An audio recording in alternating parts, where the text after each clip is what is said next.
You are very welcome back to the programme. Well, now we're going to look at a new initiative that aims to bring a sense of design and of architecture to transition year students. I'm joined now by Rachel McAree and by Vivian O'Hanlon, a student who is being launched today.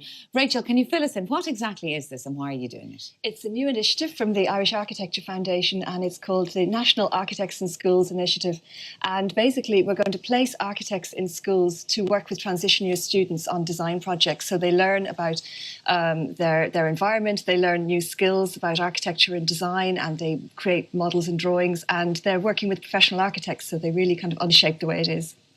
And why is that important? Why do you think it's a good idea to do this with transition year students? It's really important that young people are well equipped with the knowledge and skills to understand how our kind of greater built environment is shaped, and by focusing in on their schools and other things that are familiar to them, they can really learn about those processes, because we're all responsible for the future of the built environment, and this generation is so connected and aware anyway that equipping them with some insight into the design process and how things get made is really important. Yeah, okay. I mean, I suppose, Vivian, tell me about the pilot. Like, why did you get involved? What did you like about it? Well, we're lucky in Santa Spina. We have, access to such a broad range of activities.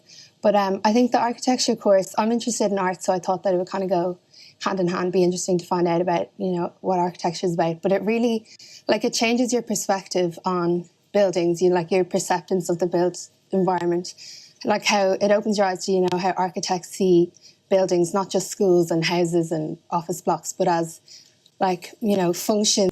And So it's about so much more than being kind of dry and warm. Yeah. So have you spotted things in buildings you'd be familiar with that you're suddenly going, oh, now I get it, or that's why that's there? Or... Well, we were actually, one of the exercises was pick an area of your school that you're not so happy with or you think could be improved. And how could you, we chose the library and, we made it more of a social space and more a better use of space with light. And the interesting thing was the 8 of us that went in, we all had different tastes and individual preferences, but we kind of came to the same conclusion that, a good space is practical, fit for its purpose, and good light, and, it kind of opens your eyes to that's what space is. You got to some fundamental principles.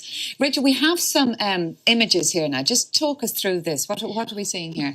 These are from an earlier Architects in Schools project we did called A Space for Learning, where we placed architects in schools to specifically look at school design and to work with students on coming up with ideas of their own to improve or kind of replace the kind of existing school. So you see here, this is Robert Burke, an architect working with students from St. Paul's College in Raheny. And they first of all... I see. On the next slide there, you can see the students came up with their idea for a whole... They've got this really lively common room, which is a shared space. But what I really like about it as well, that it wasn't just about them creating a space for themselves, which was really important, and they really thought that through. They've got study areas, they've got working areas in there, areas to chill, so the whole school could benefit from it. Yeah, it's something beautiful to look at as well as to use. A flash of lovely colour and the lovely green roof and the way the tree came through it.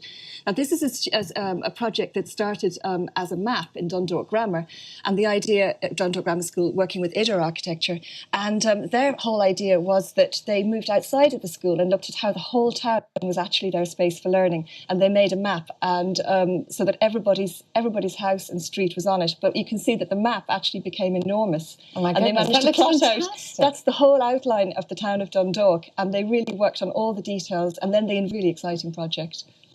Right. I mean, Rachel, it looks amazing. I mean, I suppose the thing about Ireland is we don't really associate ourselves as having a great architectural heritage. I mean, we've some beautiful, beautiful old buildings, but then we have the kind of the 1970s, the bungalow blight. I mean, as a person, we could have a lot more, and that's why it's so important that these generations get the opportunity to actually experience architecture firsthand. And the best way to do that is actually by meeting the professionals and kind of working with them and understanding the process step by step, because then they're equipped to comment on that process and to get involved with it, whether they become architects or not, but just as citizens, they can really engage in the process of how the built environment develops. Yeah. Vivian, have you noticed, I was kind of asking you before what you've seen yourself, but, walking through the city centre, are there buildings now that you'd have a new admiration for or a new criticism for? Yeah. Well, part of, I always liked, the Georgian houses and the old. I never really took as much interest in the modern architecture, but now it's more, because modern architecture is more about space, the use of space, and clever, in new ways of looking at space and stuff. So anything in particular you've seen, like Meeting House Square or the Arc? Well, or I think suppose all it's along been- the docks has become really interesting. Like lately, the new buildings.